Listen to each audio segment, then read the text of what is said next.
Los invito para que abran sus Biblias, Jueces, libro de los Jueces, capítulo 2. Amén. Bueno, hermanos, vamos a leer Jueces, capítulo 2, verso 6 en adelante, dice la Escritura.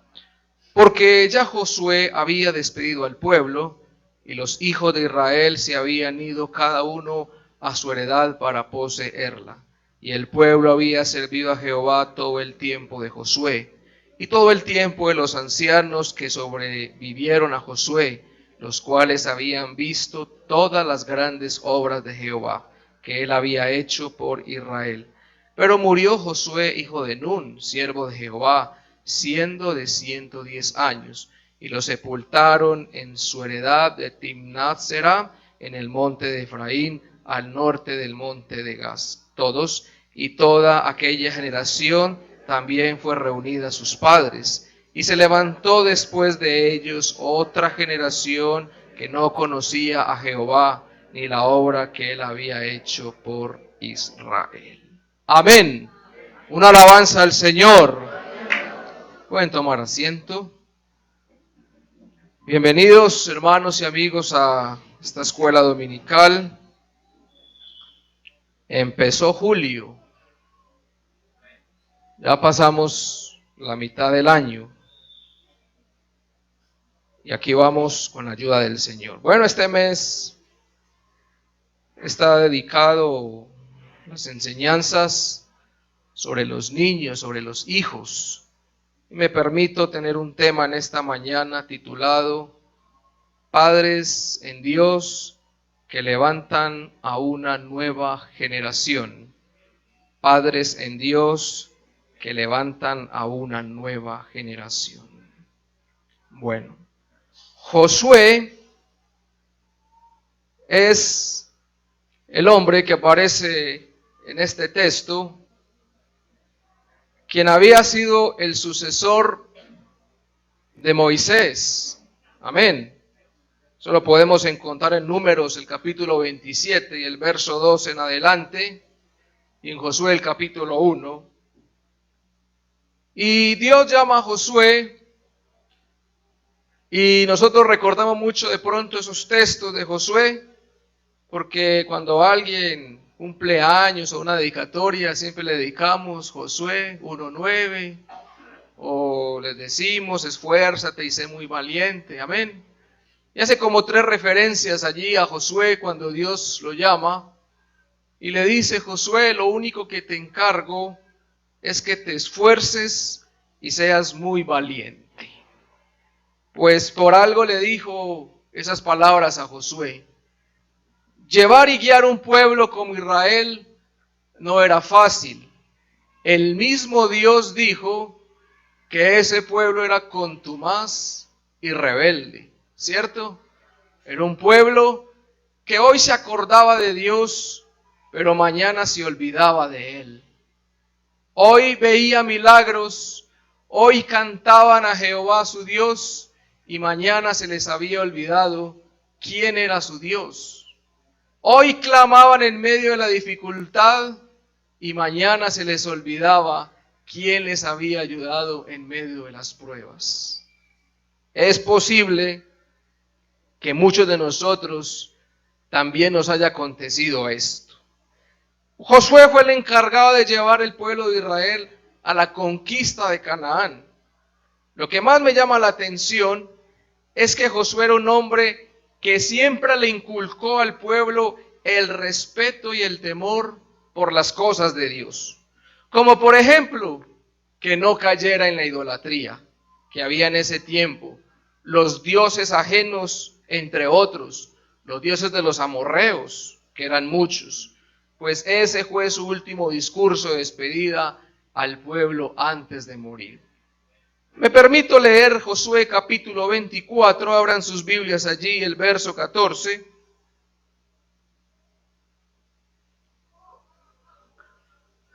Dice de la siguiente manera: ahora pues,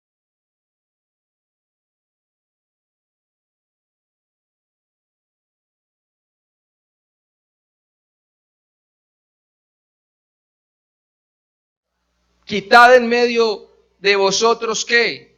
Los dioses a los cuales sirvieron vuestros padres al otro lado del río y en Egipto, y servid.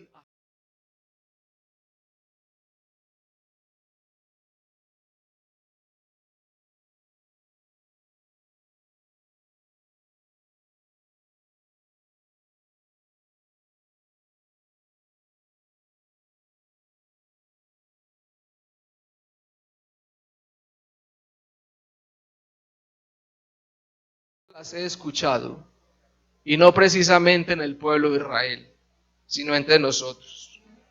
Quizás cuando nos hemos bautizado y estamos comenzando este camino, hemos dicho, serviré a Jehová, entregaré toda mi vida a Dios y nunca me apartaré de Él.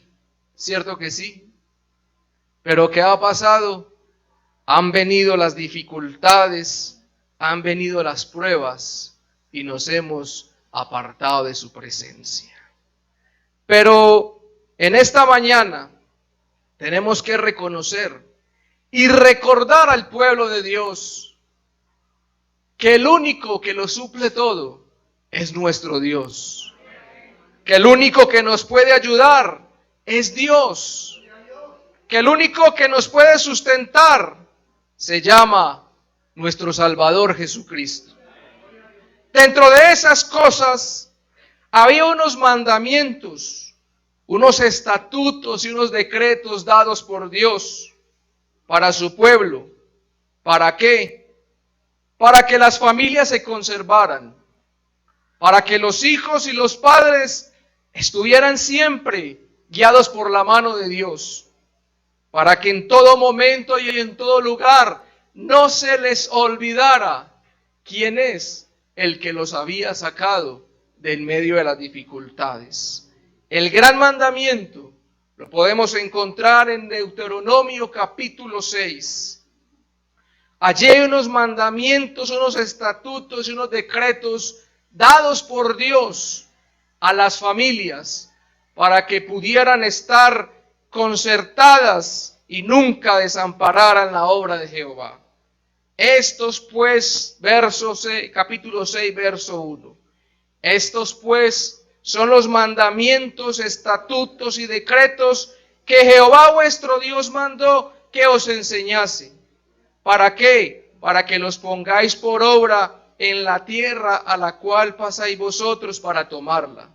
Para que temas a Jehová tu Dios, guardando todos sus estatutos y sus mandamientos que yo te mando.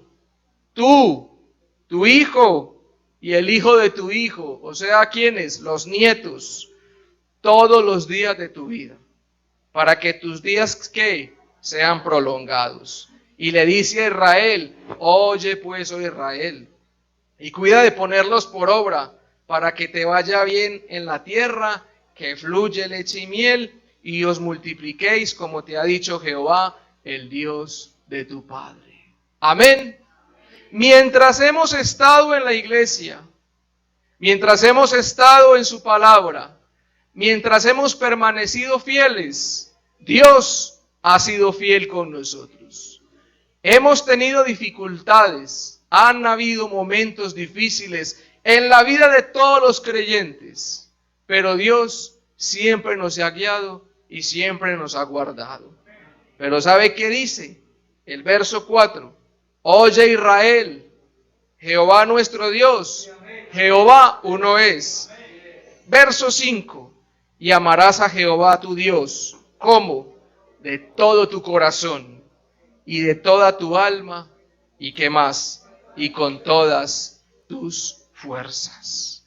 Hoy día se están levantando altares en los hogares que se deben derribar. Hay idolatría en los hogares de los creyentes, pues no estamos hablando de los altares de los que no conocen a Dios, sino de los que conocen a Dios o conocemos. No estoy hablando precisamente de las imágenes de cera, de madera o de metal.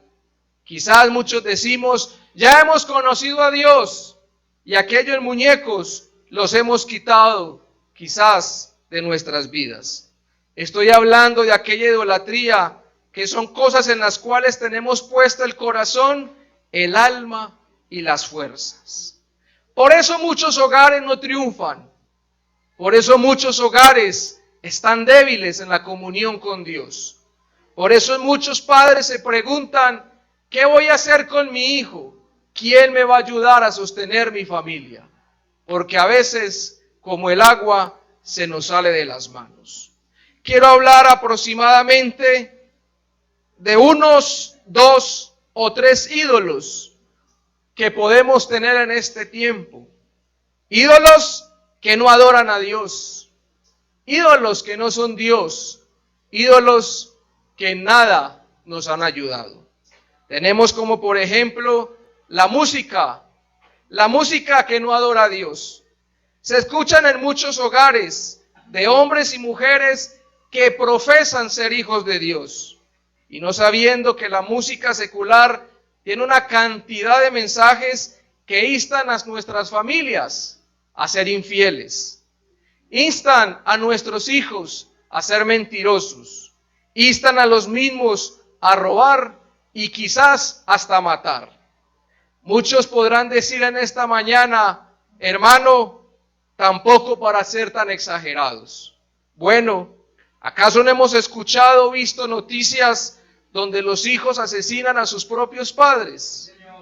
¿No son las noticias, el medio de comunicación en televisión, en radio y en la prensa, la que muestra noticias escalofriantes donde se ve el odio de los padres hacia los hijos y de los hijos hacia los padres? ¿No es uno usted de los tantos habitantes de este mundo que ni ganas le dan de ver noticias porque eso lo desalienta? ¿Se ha preguntado usted qué está pasando con esta sociedad que cada día se está corrompiendo y no sabemos qué hacer? Pues permítame decir algo, se han acabado los principios de Dios y han sacado a Dios de los hogares y han metido los ídolos que de nada nos sirven. Gloria al Señor. Hay una pregunta a los padres de los hijos. ¿No sabe usted qué tipo de música escucha su hijo? Aquella música secular que tiene esa cantidad de mensajes. Bueno, ¿acaso no hemos escuchado que la música lleva una cantidad de información a nuestro cerebro que nos instan a hacer cosas que ni queremos hacer? Sería bueno preguntar qué clase de música escuchan estos hijos encerrados en la habitación, porque ahora los hijos tienen, abro comillas, una vida privada y no se les puede preguntar o molestar. Los cantantes seculares, en una gran mayoría, si no todos, son personas con una vida desordenada, desdichada, llevada por el sexo desordenado, el alcohol y las drogas. Ellos no quieren ser desdichados solos, por eso invitan a otros en sus mensajes de música a que se unan a su amargura. Pero ¿cómo podemos permitir que ese sea un ejemplo a seguir de nuestros hijos y si la conducta de los tales es reprochable?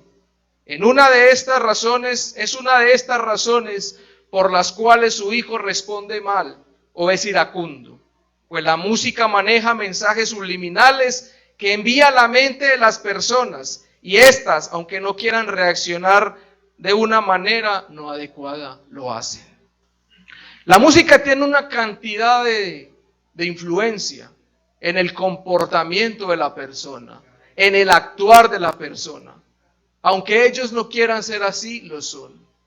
Usted se preguntará, pero mi hijo, ¿por qué es tan rebelde? Mi hijo, ¿por qué es tan grosero? Mi hijo no se le puede decir nada porque responde con 3 piedras en la mano. ¿Cierto? ¿Qué será lo que le está pasando? Pues permítame decirle que el ídolo de la música lo está llevando allá. ¿De qué habla la música? Usted que ha escuchado en el bus por ahí. ¿De qué habla la música? Usted que pasando por alguna de las cuadras, escucha ahí pasando qué dice la música. No insta a las personas a ser infiel a su esposa o a su esposa. No insta al sexo desordenado. No insta a que cuando haya un problema usted se embriague. ¿Acaso no es eso? Esa es la música que usted alcanza a escuchar cuando baja por una cuadra. Pero la que usted no escucha y a su hijo sí le gusta. Estamos hablando de aquella música, por decir algo, el rock. ¿Qué dice el rock? Y si le preguntamos a un padre en esta mañana, no, mi hijo escucha una música que ni yo entiendo, eso quién sabe qué dirán. ¿Quién sabe qué dirán? ¿Qué tal una letra como estas? Mátate, no te desanimes. En la letra la hay. ¿Qué tal una letra como estas? Métete en la escalera al infierno. AC/DC. Y no es antes de Cristo ni después de Cristo. Es una agrupación musical de música rock. ¿Qué tal eso? ¿Qué tal una letra como estas? No le hagas caso a tus padres ni a la sociedad. Sigue al diablo. ¿Por qué? Porque hay un ídolo que se ha metido en el hogar y tú no lo has descubierto. ¿Por qué? Porque la habitación de mi hijo es privada y no se puede interrumpir. Eso pasa en otros hogares, no en estos, gracias a Dios. Los mensajes subliminales. La mente humana consta de 3 partes. La primera, la consciente. La segunda, la inconsciente. Y la tercera, la subconsciente.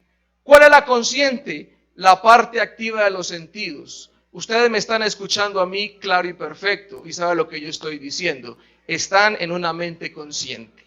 La mente inconsciente es la parte inactiva. Hay algo por allá que ustedes no saben dónde está. Inconscientemente están escuchando otro mensaje. Es una parte inconsciente. ¿Usted le ha pasado cuando usted dice una cosa que ni sabe por qué la dijo? Y entonces usted le dice, lo traicionó el subconsciente. El subconsciente es la parte pasiva y quizá la más peligrosa. Acumuladora de datos. La etimología de la palabra subliminal indica sub, ¿debajo de qué? Del liminal, debajo de la línea. Y quiere decir debajo de la línea de lo que nosotros podemos percibir. Usted puede decir, no, es que yo escucho esa música, pero como somos tan sabios, yo retengo lo bueno y desecho lo malo. No, señores, así no es. La parte subliminal no tiene ese sentido. Recibe todo hasta lo que usted no quiera recibir. Por eso hay veces que usted reacciona de tal manera o tiene tales comportamientos que usted no se da cuenta por qué. No se da cuenta de por qué. Y no sabe que esos mensajes van directos al subliminal y entonces comienzan a enviarle mensajes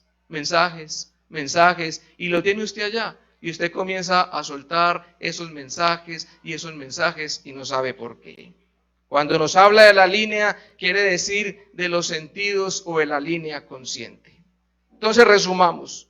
¿Qué es el mensaje subliminal? El mensaje subliminal no percibe conscientemente, sino que va directo al subconsciente. Este no tiene poder de rechazo como lo tiene el consciente, solo le limita a almacenar el mensaje, pero sí tiene una capacidad de traducción ilimitada. El mensaje puede venir en clave, en código o en cualquier otro idioma. El subconsciente lo decodifica, interpreta o traduce y lo devuelve al consciente como parte integral de su razonamiento, manipulando así que la voluntad del individuo. Amén. Y eso es un ídolo. Lo es la música como lo es el cantante. ¿Cierto? ¿Es verdad? ¿Sabe qué tipo de música escucha su hijo o su hija? Si no sabe, averigüe. Es su hijo. Dígale que le deje escuchar una cosita ahí.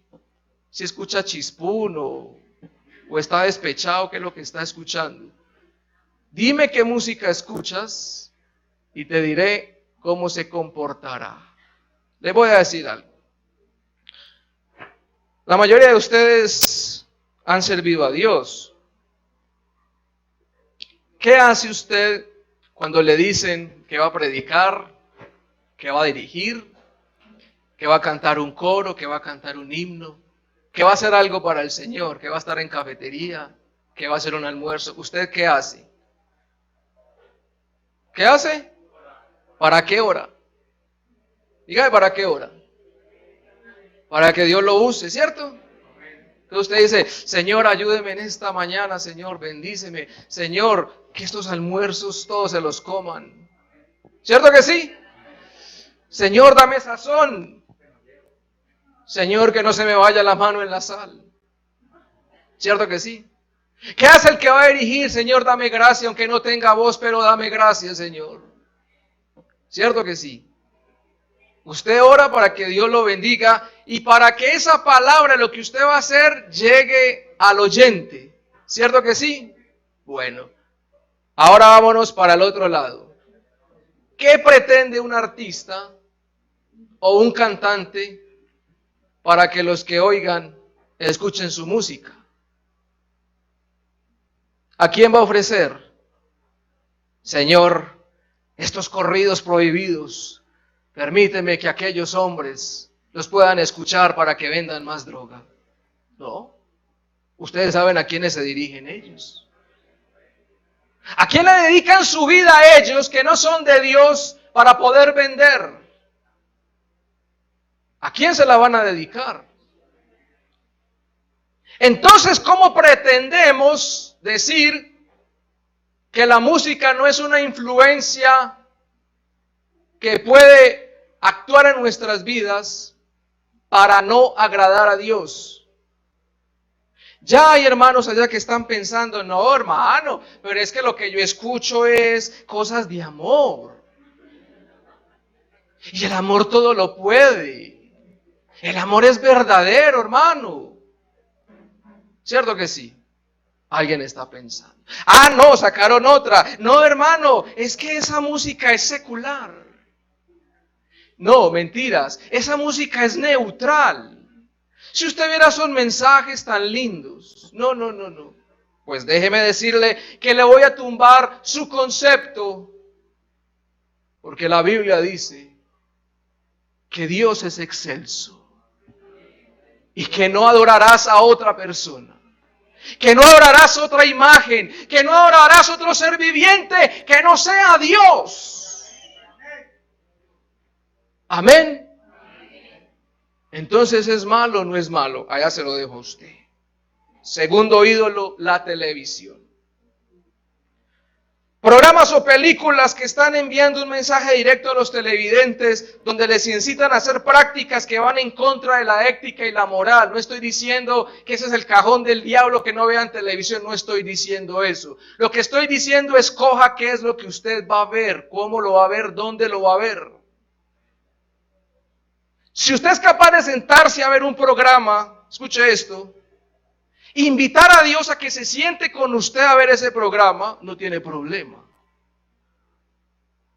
Pero si usted no es capaz de invitar a Dios y espera que todo mundo se acueste para usted ver lo que quiere ver, entonces se alumbró el bombillo. No está bien hecho lo que usted está viendo. ¿Para qué te escondes para ver televisión? Y como resultado de esto tenemos una cantidad de niños y jóvenes que admiran hombres y mujeres que su vida no tiene nada para brindar como ejemplo. Tales como personas con una condición sexual no definida. No sabemos qué son personas. Drogadictos, crueles, asesinos, blasfemos, entre otros. Y nuestros hijos tienen la mirada puesta en esa muchacha o en ese muchacho.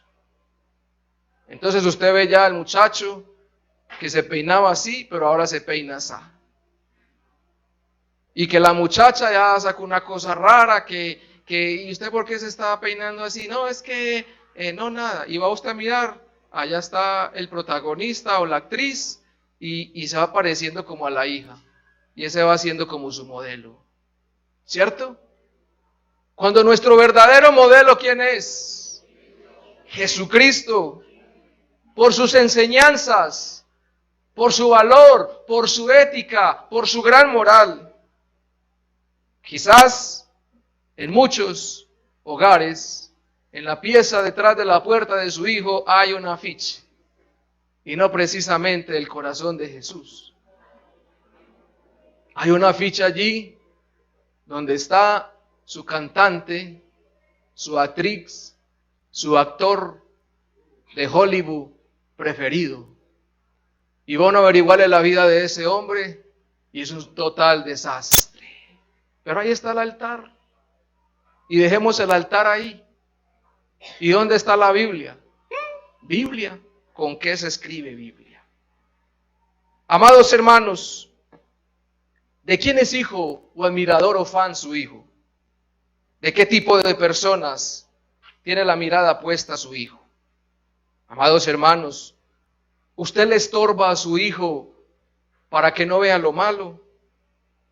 ¿Usted le estorba a su hijo para que no caiga en las manos del enemigo? Si no lo hace, le tengo no muy buenas noticias.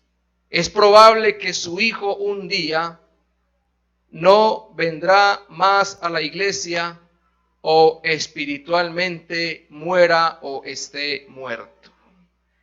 Les invito para que abran sus Biblias, Primera de Samuel.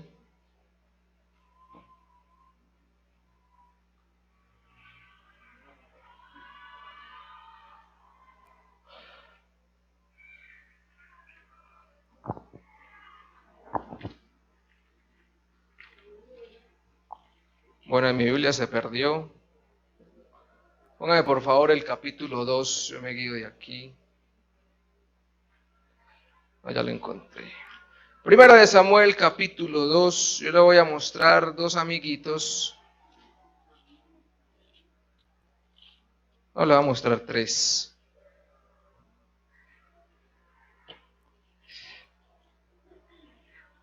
Bueno, Primera de Samuel, capítulo 2, verso 12. Pero antes quiero decirle algo. Cuando los padres son permisivos con sus hijos, y son los de los que piensan a los hijos hay que hacer lo que ellos quieran porque no se les puede amargar la vida o la existencia, tienen una verdad y una mentira. Porque a los hijos hasta cierta manera hay que estorbarles. Amén. Pero también dice la Biblia que no hay que provocar a ira a los hijos, ¿cierto? O sea que hay que tener sabiduría para hablar con ellos. Pero tristemente, a veces en los hogares es más flexibles para dejar hacer lo malo, ¿cierto? Que para las cosas de Dios. Hermana, Dios le bendiga y su hijo se queda en la televisión allá con unos amiguitos. Ya. Pues que diga que está haciendo tareas, pues, ¿cierto? Hermana, y su hija, no, allá la dejé con unas compañeras en la casa. Ya. Y no precisamente haciendo trabajos. ¿Por qué? Porque a los hijos hay que darle libertad. Esa es la palabra, ¿cierto? Y no se pueden estorbar tanto. Pero si usted ama a su hijo, yo le invito a que lea el verso 1. Perdón, capítulo 2, verso 12. Mire lo que dice. Tiene como título, impiedad de los hijos de Elí. Los hijos de Elí eran hombres ¿qué? Impíos. Impíos. Eso dice en su Biblia. ¿Y por qué? Si él era un sacerdote. ¿Qué pasó ahí? ¿Cómo así que impíos? Los hijos de Elí eran hombres impíos que no tenían conocimiento de Jehová. ¿Que no tenían qué? ¿Pero por qué si eran los hijos de un sacerdote? ¿Qué pasó ahí? Verso, eran hombres impíos. No tenían conocimiento de Jehová. Segundo, menospreciaban las ofrendas de Jehová. Vamos al verso 15 al 17. Ahí mismo. Asimismo, antes de quemar la grasa, venía el criado del sacerdote y decía el que sacrificaba, dame carne para asársela al sacerdote, porque no aceptará de ti carne cocida sino cruda. Y si el hombre le respondía, hay que quemar la grasa primero y después toma tanto como quieras, él decía, no, dámela ahora mismo, de otra manera la tomaré por la fuerza. Así pues, el pecado de estos ayudantes era muy grande ante Jehová, porque menospreciaban ¿qué? Las ofrendas de Jehová. Escuche esto, dormían con las mujeres que velaban a la puerta del tabernáculo de reunión. Verso 22, ahí mismo. Elí era muy viejo, pero cuando supo lo que sus hijos hacían con todo Israel y cómo dormían con las mujeres que velaban a la puerta del tabernáculo de reunión, les dijo: ¿por qué hacéis cosas semejantes? Oigo hablar a todo este pueblo vuestro mal proceder. ¿Dónde estaban los hijos de Elí? Y el más triste, verso 34 del mismo capítulo.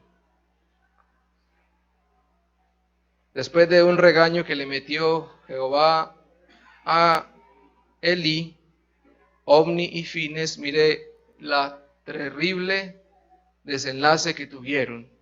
Te será por señal esto, que acontecerá a tus dos hijos, Ofni y Finees, ambos morirán el mismo día.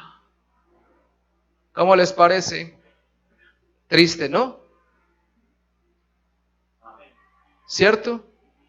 ¿Por qué? Porque quizás Elí no le sacó el tiempo que tenía que sacarle, tiempo necesario. Porque quizás Elí no estuvo tan pendiente, estorbándole: ¿dónde están mis hijos? ¿Qué están haciendo? Quizás no conversaba con ellos muy a menudo. Quizás no los exhortaba muy a menudo, porque quizás respetaba sus vidas. Hermano servidor, hermano evangelista, quiero hacer una pregunta hoy. ¿Qué hay de tus hijos? Servir a Dios es un gran privilegio. Amén. Amén. Pero tener la familia en Dios y servir a Dios es un privilegio más grande aún. No solamente servir a Dios, sino tener la familia bien en Dios. Amén.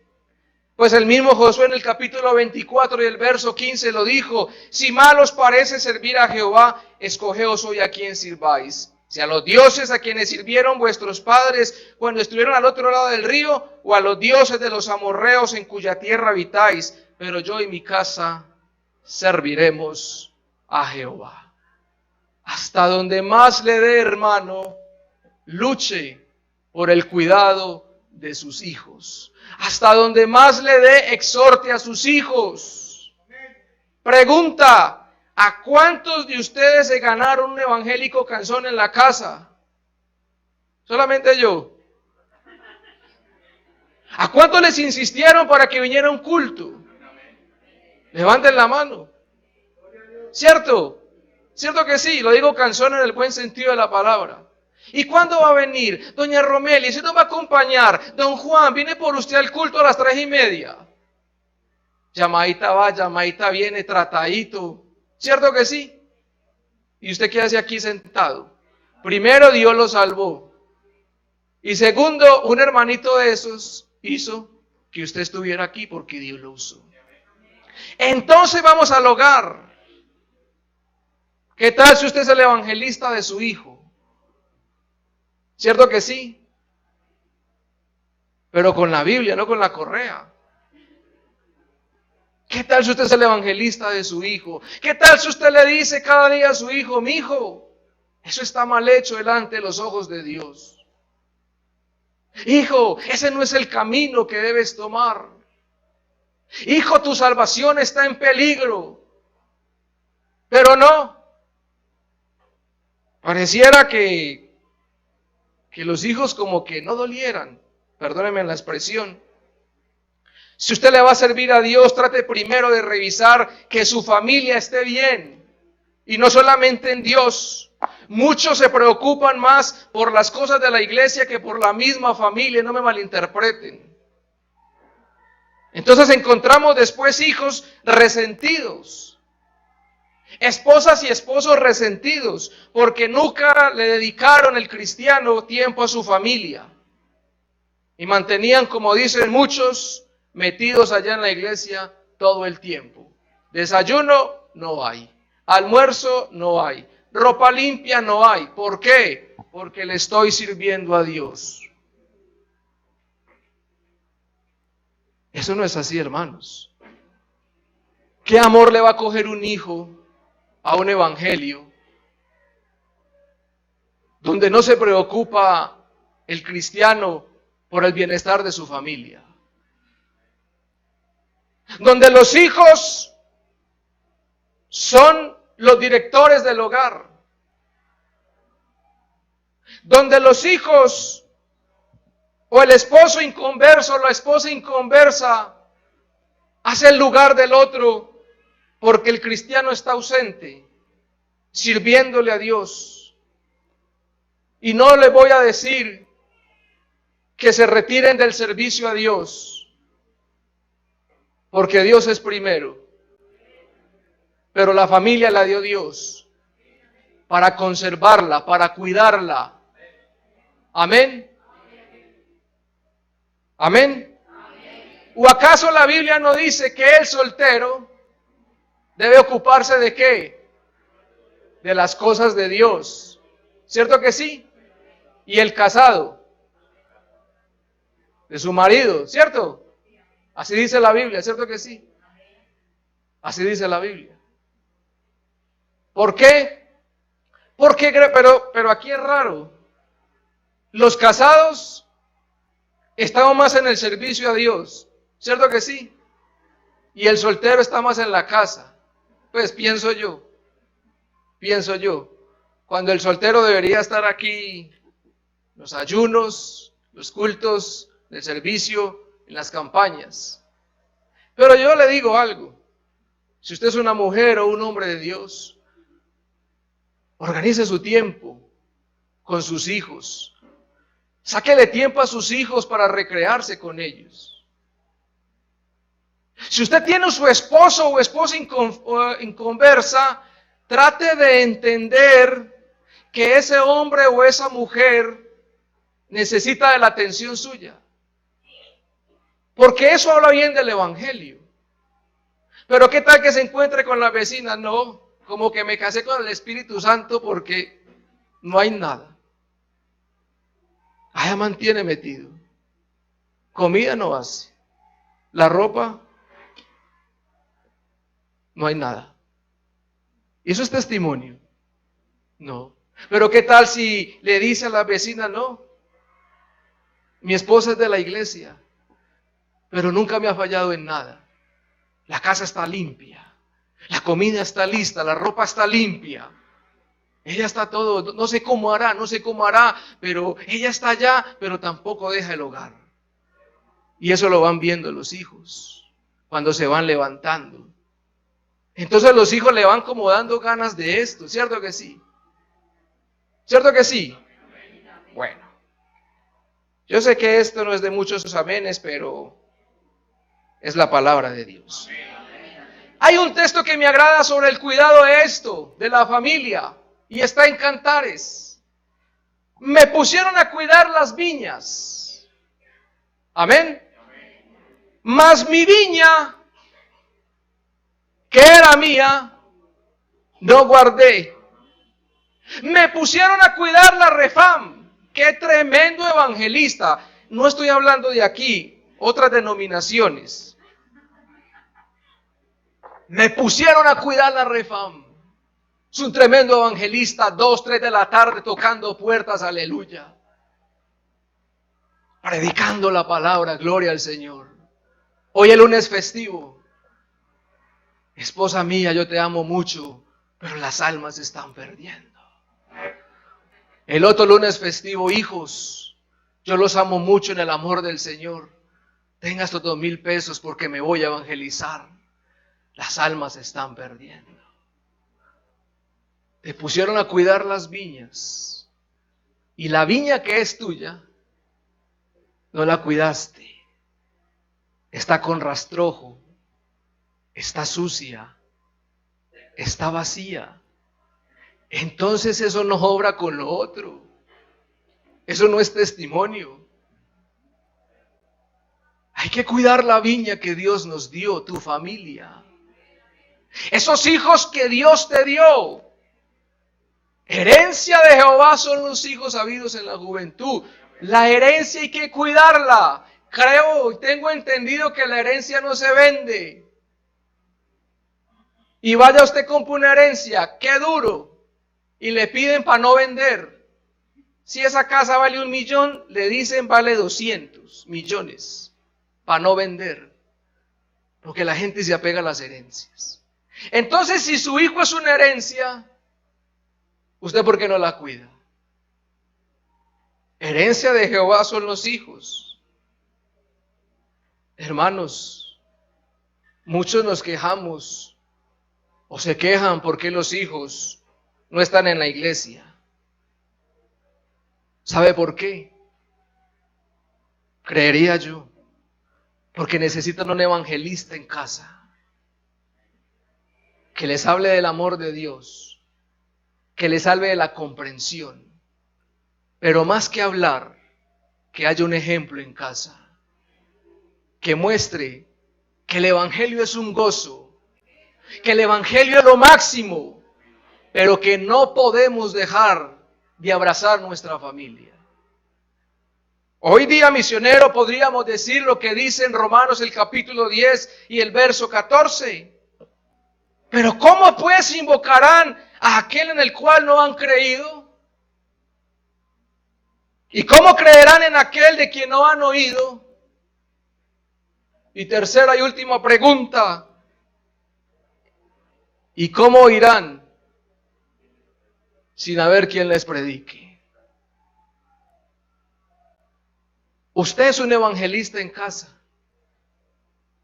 Usted es una carta leída. Me da dolor, hermanos. Me da dolor cuando uno se encuentra con algunos jóvenes y no dan buenas referencias de sus padres o de sus madres. Me da dolor cuando dicen que el hombre que está allá parado no es como se pinta en casa. Dicen que la mujer que levanta sus manos avivada no es la mujer que ellos ven en casa. Y entonces dicen, hermanos, con todo respeto, dice el hijo, ¿para qué me voy a meter a esa iglesia si yo no quiero ser como mi papá o como mi mamá? ¿Quién les va a predicar? ¿El pastor? ¿El maestro de escuela dominical? No necesariamente. El principal predicador de la casa es usted, padre de familia. Proverbios el capítulo 22 y el verso 6 dice, instruye al niño ¿en dónde? En su camino. Y cuando ese niño esté canoso y arrugado, no se apartará de él. Instruye al niño en su camino cuando va ese niño en el camino de la niñez, con sus travesuras, con su modo de pensar, de actuar, de hablar. ¿Qué haces tú? Mi hijo, eso no está bien hecho. Hijo, eso que estás haciendo no le agrada a Dios. Entonces lo estás instruyendo. Porque instruir significa enseñar. Pero ¿qué es lo que debemos enseñar a nuestros hijos? Pues el mandamiento que Dios le dio al pueblo de Israel. Deuteronomio el capítulo 6 y el verso 4, verso 7. Y estas palabras que yo te mando hoy estarán sobre tu corazón y las repetirás a tus hijos y hablarás de ellas estando en tu casa y andando por el camino y al acostarse y cuando te levantes. ¿Cuáles palabras? Las palabras que Dios es uno. Y que a Dios hay que amarlo con todas las fuerzas, con toda la mente y con todo el corazón. Esas palabras hay que decírselas a los hijos. Cuando vayas para la escuela, cuando lo lleves al colegio, cuando lo despaches para el trabajo, cuando se vayan a acostar, cuando tenga un problema, cuando estén enfermos. No le digas que la aspirina es la solución. Dile que Dios sana. Cuando hayan dificultades en el hogar y falte la comida, no le digas que la solución es pedir. muéstrale que Dios todo lo provee. Amados hermanos, sus hijos saben que Dios es uno. ¿Su hijo alguna vez ha evangelizado al profesor o a sus compañeritos de estudio? Recientemente escuchábamos al pastor donde daba su testimonio. Y precisamente no fue evangelizado por el mejor evangelista de la época. Tampoco fue evangelizado por un pastor de renombre, ni mucho menos. Fueron dos niños que con su testimonio pudo ver el hermano Gabriel o el niño Gabrielito en ese tiempo, con todo respeto, que esos niños eran diferentes. ¿Y qué dijeron los niños al hermano Gabriel? Lo que habían visto y lo que habían oído es lo que nosotros testificamos.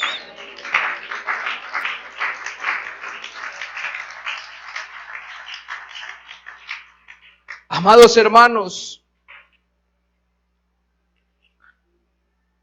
nosotros como padres de familia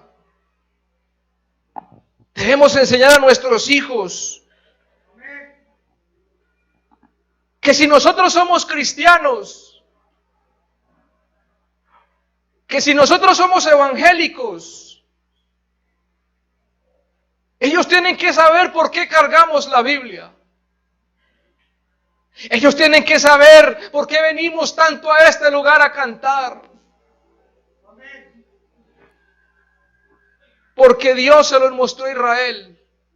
Y Éxodo el capítulo 10, el verso 1 dice: Jehová dijo a Moisés, entra a la presencia de Faraón, porque yo he endurecido su corazón y el corazón de sus siervos para mostrar entre ellos estas mis señales. Verso 2, ¿sabe para qué vienen las pruebas y para qué le venían las dificultades al pueblo de Israel?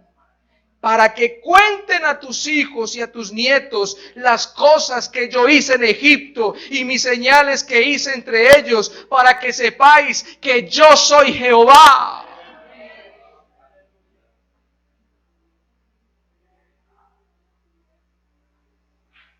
Éxodo capítulo 13, verso 11.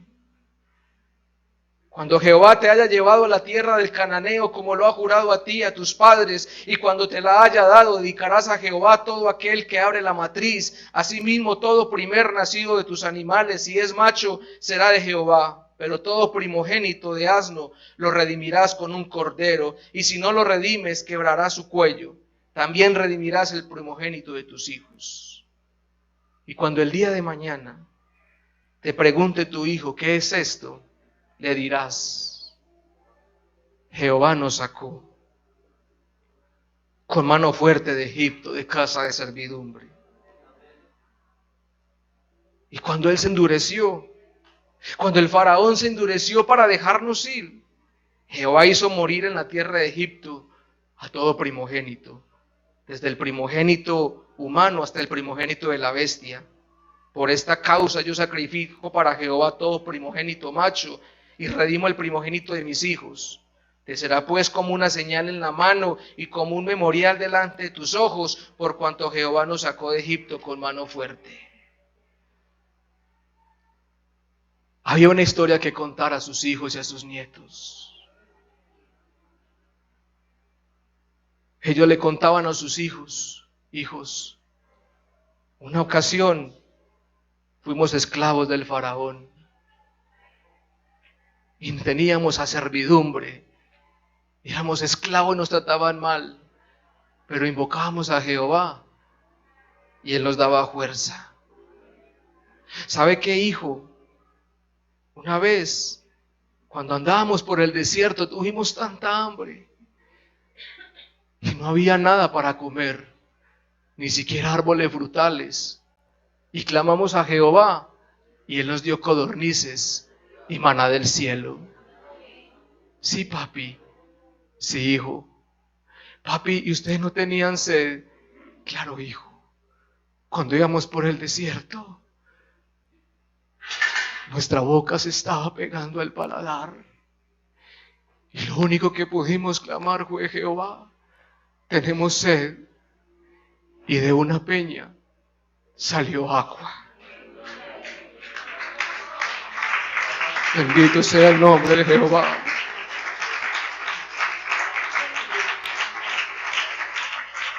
Y entonces aquellos niños preguntaban: pero papá, a mí me contaron, o yo escuché que ustedes los iban a matar los egipcios. ¿Y ustedes por qué están vivos? Claro, hijo. Dios endureció el corazón de Faraón y nos dejaron ir. Pero como el corazón del Faraón se endureció, ellos nos alcanzaron y nos encontramos el mar enfrente. Y nosotros no sabíamos qué hacer, si devolvernos a morir por las espadas y las lanzas de los egipcios o morir ahogados. Pero clamamos a Jehová y el mar se abrió. Y el mar se abrió. Porque ese es nuestro Dios. Por eso esos niños saben qué ha pasado con el pueblo de Israel. Porque esa generación supo lo que había pasado en medio de las dificultades y de las pruebas. Una pregunta, hermano. ¿Su hijo sabe que usted era un borracho? ¿Que fue un borracho? ¿Su hijo sabe que usted fue un drogadicto? ¿Saben sus hijos que usted tuvo una vida desordenada? ¿Saben sus hijos que usted estuvo a punto de morir? ¿Saben sus hijos que usted estuvo en la miseria? Que usted era un hombre amargado, desdichado. ¿Saben sus hijos que todo eso que le aconteció, un día Dios le dio su mano para ayudarle? Y que por eso usted viene a este lugar y glorifica a Dios.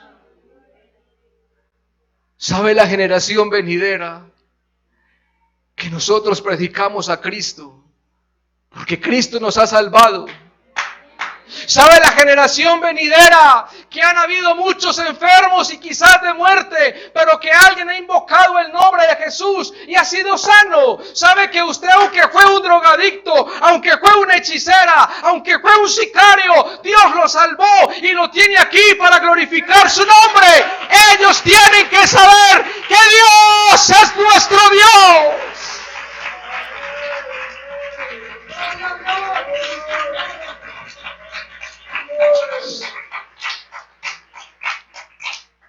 Esta generación que está aquí arribita de nosotros, ellos tienen que saber que muchos de nosotros tuvimos dificultades. Ellos tienen que saber que un día las balas casi nos matan, pero si no estuvimos muertos o no estamos muertos, es porque la mano de Jehová nos ha guardado. Ellos tienen que saber que los pocos ancianos que hay en esta iglesia lloraron mucho para que vinieran las almas a este lugar.